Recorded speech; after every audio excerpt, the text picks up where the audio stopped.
Bonjour à tous, c'est Pierre-Alexandre pour AndroGames.fr. Aujourd'hui, on fait Androcast 2 et cette fois-ci, on va parler du Dual Boot sur mobile. Comme il faut le savoir, si vous suivez un peu l'actualité, récemment, Xiaomi a annoncé sa nouvelle tablette, la Xiaomi Mi Pad 2 avec le Dual Boot Microsoft, enfin donc Windows 10 avec Android, donc toujours MIUI 7. Et il y a quelques jours, il y a eu l'annonce sur le Xiaomi Mi 4 qui lui aussi a droit à Windows 10 Form mobile. Donc ça, c'est quelque chose qui est un peu plus important puisque là, on prend un modèle existant et on ajoute un nouvel OS. Ça dû au partenariat donc avec Microsoft. Mais il faut savoir que le Dual Boot est quand même déjà présent depuis déjà plusieurs mois, depuis en fait l'avènement des derniers processeurs Intel, donc les Z3736F. Et donc, on va parler de tout ça, en fait, et de cette évolution et de ce qui peut arriver peut-être plus tard. Et donc, pour ça, j'ai donc invité Julien Debris, qui est donc à l'école des fanboys, et Salut. donc qui est pro Microsoft, pro Mac, pro BlackBerry, pro Android, un peu tout et n'importe quoi, mais surtout Microsoft. Ouais, surtout Microsoft quand même.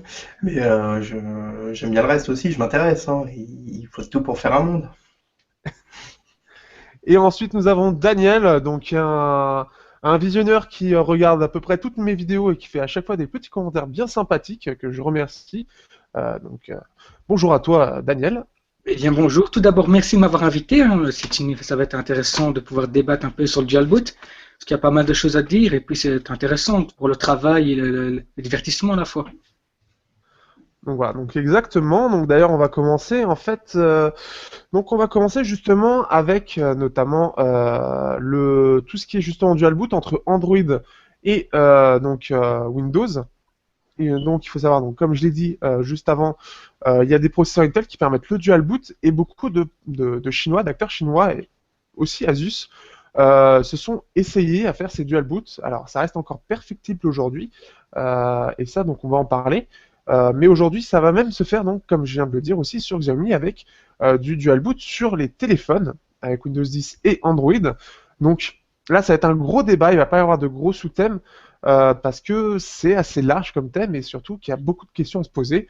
Je commence par toi, Julien. Vas-y, entre en action. Écoute, je vais entrer en action de façon relativement simple. On va commencer par les tablettes, hein. Et on ira ensuite vers le téléphone. Donc vers les tablettes, comme tu disais, ça fait quelque temps que c'est arrivé. On l'a vu pas mal fleurir, mais sur plutôt des tablettes bas de gamme chinoises au moment des Windows 8.1 et consorts, avec du dual boot, du coup Android et 8.1. Alors sur le papier, tu aurais un peu le meilleur des deux mondes, puisque tu aurais une tablette pour travailler avec Windows et une tablette pour quelque chose de plus friendly au quotidien en passant sur Android. Moi, je trouve ça très bien dans le concept. C'est simplement que la question que je me pose, c'est dans la réalité des faits, est-ce que tu vas vraiment zapper d'un OS à l'autre quand tu as commencé à prendre tes marques et tes habitudes sur un des OS. Et surtout, moi, là où je m'interroge, c'est sur ce type de tablette, c'est que, en vue de ce que les constructeurs avaient fait, est-ce que les performances te permettent vraiment d'en profiter comme d'un PC, tu vois? Et là, du coup, je suis plus dubitatif sur l'idée de mettre des OS de type Windows qui demandent quand même pas mal de ressources, quoi. Voilà. Alors, Daniel, est-ce que tu as quelque chose à dire par rapport à ça? Alors moi, concernant le dual boot, moi je trouve que c'est très bien. Par contre, niveau performance, je suis d'accord, c'est vrai que j'ai eu l'occasion de tester la T-Class, que tu as testé. Je pense aussi que le dual boot. Euh, Premièrement, quand tu fais le dual boot, parfois c'est long. Que tes classes, c'est vrai que par moments c'était long, donc je me demandais si elle n'allait pas planter entre temps, mais non. Et deuxièmement, quand tu es sur la partie Windows, il arrivait par moments aussi que ça manquait de réactivité. Je ne sais pas pourquoi. Donc en l'occurrence, c'était Windows 8.1 et ça manquait parfois de réactivité. Là où sur Android, c'était parfaitement fluide. Donc niveau performance, on peut effectivement se poser des questions s'il ne faudrait pas améliorer cette partie-là. Alors, effectivement, par rapport à ça, par rapport à la Teclast, en fait, Windows 8 était quand même assez lourd et les processeurs étaient un peu trop légers, ils restent un peu trop légers pour ça. Malgré ça, avec Windows 10, ça a donné quand même un sacré coup de fouet à la tablette et justement, en fait, ça a rendu presque obsolète la partie Android. Alors moi qui suis pourtant un pro Android, en termes de tablette, Windows 10 a vraiment su réellement évoluer et apporter pour moi une solution intéressante. Le problème de ce côté-là, en fait, c'est que pour moi, le problème du dual boot, en fait, c'est surtout cette gestion entre Windows et Android. Et justement, comme tu le disais, il faut redémarrer la tablette, il faut être patient, il faut attendre. Aujourd'hui, on est dans un monde où tout doit être rapide et c'est encore le truc le plus perfectible. L'autre problème, effectivement, c'est les performances, les processeurs qu'Intel met en circulation pour justement ce dual boot, puisque Android est compatible avec le x86 via un système d'émulation. Bah, le problème, c'est que les performances, c'est des processeurs qu'on peut retrouver dans des téléphones à 100-200 euros. C'est vraiment très peu, ce qui fait que ça peut nous limiter. On peut très vite sentir en fait cette lenteur sur certaines autres applications, autant sur Android euh, que sur Windows. Et le problème qu'il y avait sur la tecla, c'est que par exemple sur Windows, on peut gérer logiciellement facilement les pixels. Donc on peut mettre en 720p, en 480p si on veut, mais quasiment aucun jeu vont tourner et le store reste relativement faible. Et sur Android, on a plein de jeux, mais le problème c'est que la dalle avait tellement une haute densité de pixels, et on ne peut pas régler ça, que au final, Android ne servait pas à grand chose. Et au final, le fait de redémarrer, pour moi, c'est vraiment un gros moins à l'heure actuelle. Ouais. Et, mais du coup, là, sur ces exemples-là, donc on est obligé de redémarrer, quoi, en plus. On ne saute pas, en fait, d'un OS à l'autre par une simple touche, finalement. Non, Je c'est sais- ça le problème. Non, non, descends, je viendrai après. Désolé, hein. Il n'y a pas de souci. Ouais, effectivement, le problème, c'est qu'effectivement, en fait, tu as besoin en fait, de passer par ce qu'on appelle donc, le recovery. Ouais.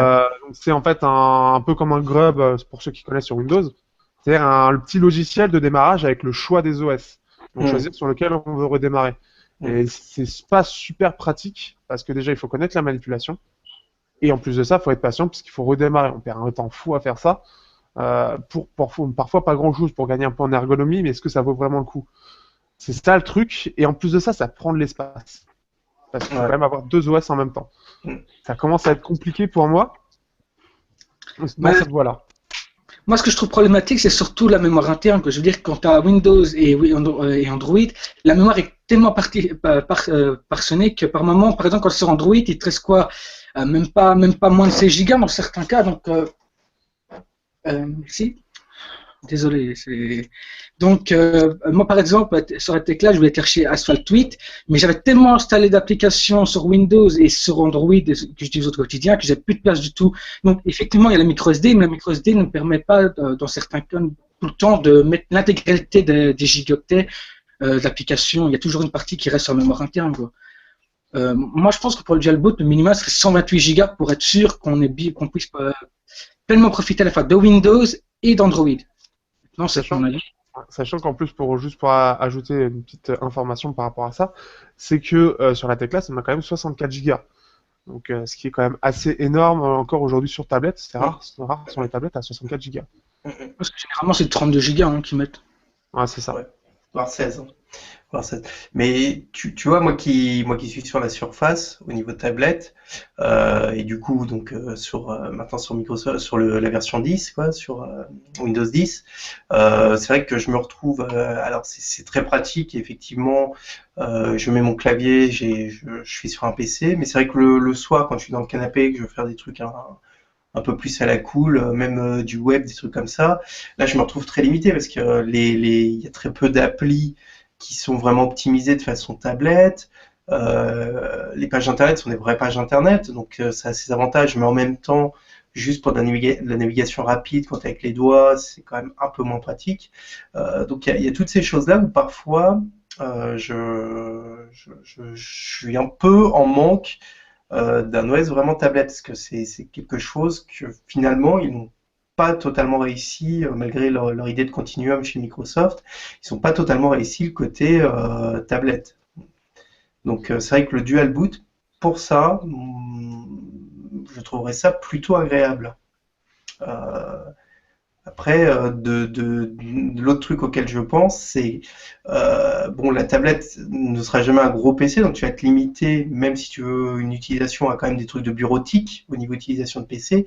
Et avec l'arrivée là d'Office 365 sur les tablettes, est-ce que finalement sur une tablette, Android n'arrive pas et même iOS arrive pas suffisamment à maturité pour ne pas avoir besoin d'un OS d'ordinateur. Alors là-dessus, ce que je dirais, c'est que pour moi, justement, je suis pas d'accord avec ça parce que le problème, c'est que sur Android, c'est vachement plus pratique. Mais le problème, c'est que on perd toute la complexité des logiciels dans le sens, on perd énormément d'options. Tu regardes un Adobe Photoshop sur Android et tu regardes, pour un exemple concret, sur PC, ça a strictement rien à voir. Tout est ultra simplifié, au point même où il manque les trois quarts, voire les 9 dixièmes des options possibles. Et c'est ça le problème au final, c'est que sur Windows, on a la possibilité d'avoir les grosses applications, en gros, ce qu'on appelle plus les logiciels, de façon beaucoup plus accessible. Sur Android, bah voilà, on n'a que les parties Android et on est souvent très très limité. Alors, moi, concernant le dual boot, ce que j'avais de la l'usage de la Tecla, c'est que par exemple, quand j'étais au lycée ou quoi, je travaillais sur Windows, donc la journée ou quoi, je prenais mes notes, même après le lycée quand j'étudiais, et quand je rentrais chez moi, je passais sur Android, parce que c'était plus simple pour moi, parce que je ne faisais rien de spécial, j'ai sur YouTube, je faisais du Chrome, donc la partie Android convient parfaitement. Maintenant, le gros problème, encore une fois, c'est vraiment que sur Android, les applications, par exemple, Adobe, qui est une application géniale, ou Office, perd tellement d'options que je ne trouve pas l'utilité sur Android. Donc, pour cette application-là, obligé de passer sur Windows. Mais le problème qu'il y a, c'est que Windows, quand tu as booté, prend tellement de temps que ça ne te donne pas vraiment envie de redémarrer tout ça. C'est long. Au final, un peu, j'ai envie de dire, l'utilisation que tu en as, c'est tu as une utilisation pro avec Windows quand tu vas au boulot, et dès que tu rentres chez toi, en fait, tu as une utilisation multimédia avec Android, c'est un peu ça? Ouais, c'est exactement ça. Je trouve beaucoup plus pratique. Mais le problème qu'il y a, c'est que par moment, je le fais pas parce que c'est tellement long, par moment, je la laisse sur Windows, parce que ça prend tellement de plombs par moment, et j'ai l'impression que ça va planter un moment. C'est ça qui manque aujourd'hui, c'est sûr. D'ailleurs, je crois, je sais pas si Julien, tu dois peut-être t'en souvenir, parce que je viens de me rappeler, de Samsung qui allait proposer une tablette, et je crois que ça a été comme le cas d'Asus, ça a été au final avorté par Google, un dual boot, en fait, je sais pas si tu vois, en fait, c'était Windows en même temps qu'Android, et pouvoir switcher instantanément. Ouais. Et au final, Google a décidé de supprimer ça, je sais pas pourquoi. Je pense que... Ouais, c'est un projet intéressant. Moi, quand j'avais appris l'idée, moi je trouvais ça génial. En quelques secondes, passer de Windows à Android, je trouve ça génial. Par exemple, quand je suis au lycée, je suis sur Windows, je rentre chez moi, en quelques secondes, je pars sur Android. C'est pratique. Maintenant, Google l'a abandonné. Ben, je trouve ça dommage. Il a forcément des raisons, même si j'en doute. Bah, la raison, de toute façon, elle est évidente. On sait que Google fait tout pour brider les produits chez Microsoft. Enfin, ils sont pas présents. De toute façon, c'est le problème qu'il y a et qui a empêché le développement de Windows Phone. C'est qu'il n'y a pas l'écosystème de Google. Et moi, c'est ce qui me bloque aujourd'hui, qui fait qu'au quotidien, je ne peux pas être sous un Windows Phone. Il me manque trop d'applications utile au quotidien. Enfin, le store est pauvre et le fait de ne pas avoir accès aux applications Google, c'est rédhibitoire. Donc, c'est vrai que finalement, le dual boot, enfin, me paraît, ça vend vraiment du rêve. Honnêtement, c'est quelque chose qui donne vraiment, vraiment envie. Mais pour ça, effectivement, il faut qu'il y ait le côté hyper fonctionnel. C'est-à-dire qu'il faut que ce soit quelque chose qu'on puisse réaliser vraiment, c'est une touche et on switch de l'un à l'autre. Je pense que quand il y aura ça, on aura vraiment sur quelque chose d'intéressant. Et en plus, on pourra aller, à mon avis aussi, vers un développement un peu professionnel en proposant justement aux gens, vu qu'on sait que maintenant il y a ce côté travailler avec son équipement, la barrière entre le personnel et le travail devient de plus en plus fine.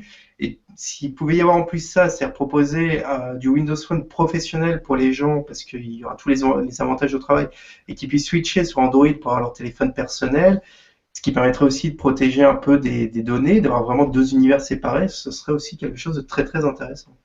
Bah, justement, allez, je peux te laisser terminer, vas-y. Justement, pour Windows Phone Android, par exemple, Windows Hello pourrait être très bien servi. Par exemple, quand Windows Hello t'identifie, pourrait par exemple te proposer Android ou Windows. Mm. Ça pourrait être génial, hein, Mm. qui sert aussi d'identification. Maintenant, le problème qu'il y a, c'est, comment dire, Google ne le proposera jamais, puisque, enfin, voilà, il n'aura aucun intérêt, ça ne sera rien. Et Microsoft, de son côté aussi, bon, et voilà, et les deux firmes sont assez en guerre, en froid. Euh, Pourtant, les deux firmes pourraient gagner des deux côtés quand on regarde, hein. Ils pourraient gagner des utilisateurs des deux côtés. Windows Phone, cette application Android, bah, il y aurait énormément de monde. Moi, j'aime bien Windows Phone. J'ai déjà des Windows Phone, c'est ultra fluide. Le nouveau alléchant, mais il manque tellement d'applications que je ne sais pas utiliser au quotidien non plus. C'est pour ça que j'ai le G4. Mais pourtant, quand j'utilise Windows Phone, bah, la fluidité, elle est quand même assez incroyable, hein. Ça répond au quart de tour, c'est fluide. Les tuiles, bon, ça c'est une question de goût. J'avoue que je suis pas trop fan. Moi, ce que j'adore chez Windows Phone, c'est vraiment cette fluidité qui est incroyable, quoi. Oui. Et si Microsoft, Google trouvaient un terrain d'entente, par exemple, si Microsoft disait bien, on va autoriser l'application Android en échange, bah, Google, il trouve, enfin, je sais pas, une application Android sur Windows Phone, et Microsoft permettrait effectivement autoriserait le dual boot sur Windows Phone. Ça, ce serait génial. Bah, Ouais. C'est effectivement, donc c'est un peu le... Là, c'est bien, tu fais très très bien la transition, puisqu'on va parler un peu plus du futur, ce qui serait possible en fait, justement par rapport au dual boot, parce qu'il y a énormément de possibilités, je pense qu'on n'a pas encore idée. Il y a des choses qui sont en train de se créer, je pense notamment par exemple à Ubuntu qui avait voulu faire avec Ubuntu Touch, donc un téléphone et on le pose sur un dock, et après ça arrive sur l'écran, et donc ce qui fait qu'on va avoir l'écosystème en fait, une version un peu un bureau et une version de téléphone. On voit aussi ça avec Windows qui a repris le concept avec Continuum, ce qui permet en gros, et ça, donc je l'avais montré sur Facebook, j'avais fait quelques photos, c'est un système super sympa. En gros, on connecte son téléphone à un petit dock qui est relié ensuite à sa télé alimentation. Et en gros, on va avoir un affichage à la Windows 10 classique, tout en ayant son téléphone avec Windows 10 Fort Mobile, qui sera toujours utilisable. Ouais, en même temps, on peut naviguer sur la télé. Alors, c'est encore les débuts, donc je pense qu'il faut que ça se développe. Mais c'est une super idée, puisqu'en fait, au final, on a l'impression d'avoir un PC dans les mains, on branche donc à sa télé, et ça, c'est super intéressant. Mais il y a énormément de choses qui, je pense, qui peuvent être possibles. Donc, par exemple, il y avait aussi un brevet de Samsung qui a été déposé, et je ne sais pas si un jour il sera utilisé. C'est le fait d'avoir un téléphone qu'on met, en fait, qu'on peut mettre en fait dans un dock, dans un petit laptop, dans un petit hybride, en gros, une petite tablette avec clavier. Et quand ça affiche Windows 10. Donc ça, ce serait peut-être le meilleur des mondes au final. Mais là ce qui est très intéressant dans ce que tu dis, parce que tu dis futur, mais c'est-à-dire que le futur devient un peu présent, c'est-à-dire qu'on arrive maintenant à des téléphones qui ont de telles capacités en termes de processeur, en termes de mémoire, que ça devient enfin quelque chose de réalisable et pas d'utopique. Moi, Continuum, du coup, j'ai pu le tester. Et ce qui est très important, effectivement, c'est que tu gardes ton téléphone. C'est que tu le relis et tu as accès à un PC sur lequel que tu peux utiliser avec un clavier et une souris. Pour autant, tu ne perds pas ton téléphone. Ton téléphone reste utilisable pour téléphoner, pour les SMS. Il ne se retrouve pas, comment dirais-je, enfin, c'est... En gros, il est utilisable sur l'écran de téléphone et sur le truc. Voilà, ça. Ouais. L'exemple que donnait Microsoft, par exemple, c'est que tu es en train de travailler sur un Excel, tu reçois un appel, tu prends ton appel, après tu continues à travailler, ou tu envoies un SMS, tu continues à naviguer sur Internet. Et moi, je trouve ça génial. Par exemple, moi, je pourrais très bien voir mon utilisation. Moi, quand je rentre de chez moi, par exemple, j'ai pas mon PC portable comme le cas maintenant, je branche à Lumia ou caméra, parce que sur le Continuum, il y a des ports USB, donc on peut brancher une caméra, je suppose. Ce serait hyper pratique. Je veux dire, c'est rapide, c'est fluide. Et voilà, Microsoft a trouvé le parfait compromis. Maintenant, il faut les applications qui vont derrière. Justement-là, il n'y en a pas encore qui l'exploitent réellement, mais ça va arriver. Moi, je trouve ça génial. Microsoft a tapé fort. Et il faut vraiment qu'ils vont dans cette logique-là. Et dans la continuité de la tablette qui fait office d'ordinateur, mais Asus savait ça, que ces smartphones qu'on met dans une tablette et qu'automatiquement l'intelligence était la tablette, enfin l'intelligence de la tablette était dans le smartphone. Par exemple, le Zenfone 2 étant sur x86, on pourrait imaginer en 2016 il existe. Hein, on mettrait le Zenfone, par exemple, dans une tablette, l'intelligence sur le smartphone, Windows 10 apparaîtrait. C'est tout à fait faisable. Hein. Maintenant, est-ce que les constructeurs veulent vraiment aller vers ça? C'est la question qu'il faut savoir maintenant. C'est à eux de poser le futur, j'ai envie de dire. Hein. Oui, et est-ce que les deux firmes réussiront à s'entendre, à savoir Google et Microsoft, parce que c'est aussi ça qui bloque beaucoup, Et puis le deuxième point, c'est que mine de rien, les trois quarts de tout ce matériel-là, c'est quand même la Chine, et il y a quand même le problème des restrictions Google et Microsoft en Chine. Donc à l'arrivée, si le gouvernement chinois n'a pas la maîtrise sur sur ce qu'il y aura derrière, sur les possibilités de derrière, ils pousseront pas à aller vers là. Et si le gouvernement n'est pas là en Chine, les constructeurs ne font pas.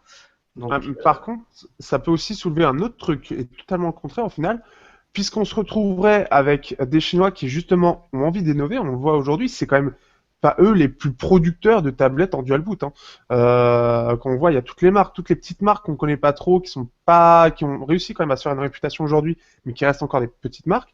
Elles nous pondent des tablettes qui sont à 80 € avec du Windows quand même dedans, du Windows et du Android, jusqu'à 300-400 $ avec des hybrides, avec vraiment des claviers et tout, comme la Teclas, qui était en plus de très bonne qualité quand même.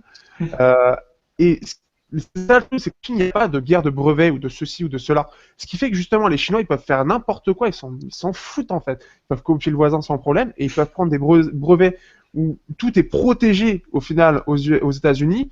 Donc Google qui va dire stop parce que ceci, parce que cela. En Chine, ils peuvent faire ce qu'ils veulent, ils sont libres. Donc ça peut faire naître aussi justement ces tablettes hybrides, téléphones tablettes, des concepts qui sont déjà actuels et qu'ils n'ont pas encore peut-être réussi à maîtriser parce qu'ils n'ont pas les mêmes moyens non plus. C'est un peu le frein. Mais ça peut être la possibilité. C'est ce qu'on voit un peu aujourd'hui. Alors justement, tu parlais de par exemple, Chiwi avait présenté une tablette à 100 $ qui posait justement le dual boot.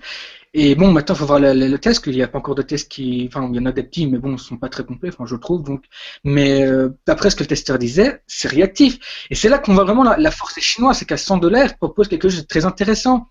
Et justement, pour payer Google en 2016, apparemment, ils proposeraient un Play Store alternatif spécialement chinois. Est-ce que ça commencerait, est-ce que ça ouvrirait pas une porte, justement?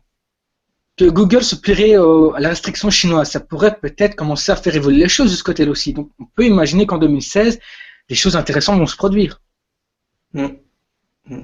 Ouais, non, enfin, je suis assez d'accord. Je pense que là, de toute façon, il va forcément y avoir des nouveautés parce moi, je trouve qu'on est arrivé un peu en termes bon, les tablettes, j'en parle même pas parce que ça s'est totalement effondré, on le sait en termes de vente. Mais au niveau des téléphones aussi, on voit qu'on est un peu arrivé à un sommet. C'est-à-dire que là, ça fait peut-être trois générations que vraiment les téléphones sont incroyablement performants, ils sont devenus très bons et il y a plus de grosses nouveautés qui débarquent. Il y a peu de choses maintenant qui vont t'amener vraiment à changer de téléphone. C'est un peu fini cette époque-là. Et effectivement, proposer de nouveaux usages, des choses très différentes, oui, ça peut être le moyen de relancer le marché de la téléphonie et de la tablette qui sont en deuil. De toute manière, maintenant, les smartphones, on va dire, quand ils font plus grand-chose aussi, à part augmenter la définition de l'écran, monter les performances, il n'y a plus grand-chose. Si, changer le design, mais franchement, quand je vois G4, bon, à part l'autonomie restera toujours un sujet tabou. Hein. C'est vrai que maintenant, si on veut vraiment aller dans les détails, c'est vrai qu'on pourrait chicaner sur l'autonomie, mais franchement, quand on voit la charge rapide, qu'en 50 minutes, tu recharges 30% de ton smartphone, on veut dire, c'est que... Enfin, moi, j'ai déjà acheté le chargeur du G4 à part à 50 $. Merci LG au passage, hein. C'est sympathique. C'est sympa. Maintenant, je veux dire, au smartphone, maintenant, la performance, elle est là. On les a maintenant, la performance. Je veux dire, continuer à augmenter le nombre de cœurs, ça ne sert plus à rien. Là, 4 Go, je veux dire, c'est bon. Ce qu'il faudrait maintenant, c'est trouver des usages spécifiques. Et je pense que Microsoft monte la voie avec Continuum. On peut trouver des usages intéressants. Maintenant, il faut les développer. Et il faut les applications qui vont derrière. Maintenant, il y a toujours ce problème de conflit entre c'est les brevets qui vont causer problème, parce que dès qu'il y a un brevet qui est développé, c'est les avocats, c'est des millions de dollars. On l'a bien vu avec Samsung Apple, ils se déchirent à travers leurs brevets. Je trouve ça débile. On peut trouver des compromis, j'en suis sûr et certain maintenant. Mais bon, le but d'un constructeur, c'est de vente, et bon, gagner de l'argent. Ouais. Ça, on va terminer un petit peu là-dessus, sur un dernier truc d'ailleurs, en parlant de ça. Donc c'est bien, en plus je vais terminer avec ça justement, c'est que par rapport à cette guerre des brevets, etc., et surtout qu'en plus Windows aujourd'hui, en termes de téléphone, a beaucoup de mal quand même à décoller, ils arrivent quand même à prendre des parts de marché, mais ça reste assez lent, c'est quand même leur partenariat qui est quand même assez, pour moi, ça reste encore quelque chose d'assez étonnant dans le sens où il s'allie avec des Chinois, il s'allie avec Xiaomi. Et il s'allie pour sortir, bon, une Mi Band Dual Boot, bon ça, c'est pas exceptionnel en soi, mais par contre, c'est d'utiliser le Xiaomi Mi 4, qui déjà a 1 an maintenant aujourd'hui, pour y installer Windows Phone, et tous les propriétaires de Xiaomi y ont droit. Qu'est-ce que ça peut ouvrir? Bah, ça peut ouvrir le marché et faire justement montrer ce que peut valoir Windows Phone sur mobile via Xiaomi, sachant que Xiaomi en plus a une très grosse force de frappe en ayant des bas coûts, etc. Surtout qu'il ne vaut plus rien le Mi 4 aujourd'hui. Et de l'autre côté, ça peut ouvrir la voie Xiaomi pour aller aux USA avec du Windows Phone. Et comme ils ont un certain nom, c'est possible que, enfin, ça peut ouvrir énormément de portes. Mais ça reste quand même vachement étonnant, je trouve, que Microsoft fasse un partenariat comme ça et qu'au final, on va se retrouver avec un. Oh, il y a une queue là-bas.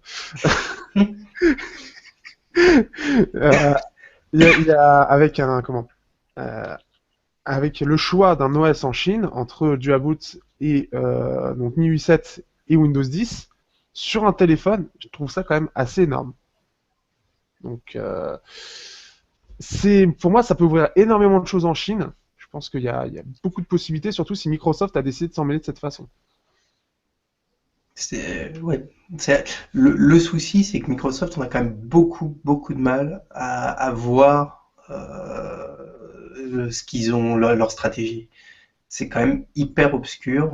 Ils proposent beaucoup de choses, mais honnêtement, on reste dans le flou.